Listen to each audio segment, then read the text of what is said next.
Welcome to Penrose Learning, where we make understanding easy. In this video, I will explain how to make tiramisu macarons. First, ensure all your ingredients are at room temperature.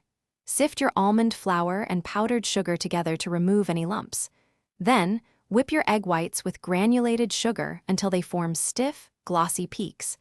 Gently fold the dry ingredients into the meringue, being careful not to overmix. Pipe your shells and let them sit for about 30 minutes. Next, let's create the delicious tiramisu filling.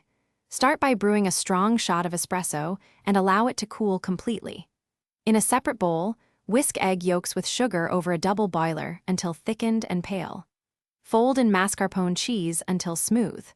Finally, gently incorporate whipped heavy cream into the mascarpone mixture, ensuring a light and airy consistency for your filling. Now for the exciting part, assembling your tiramisu macarons.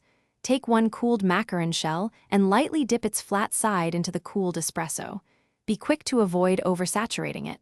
Pipe a generous dollop of your tiramisu cream onto the espresso-dipped shell. Carefully place another macaron shell on top, gently pressing to create a sandwich. Finish by dusting with cocoa powder. To achieve the best flavor and texture, it's crucial to chill your assembled tiramisu macarons. Place them in an airtight container and refrigerate for a minimum of 24 hours.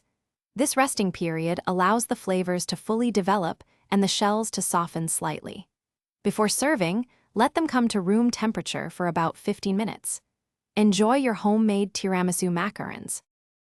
Thanks for watching. If this was helpful, leave a like and consider subscribing. See you next time.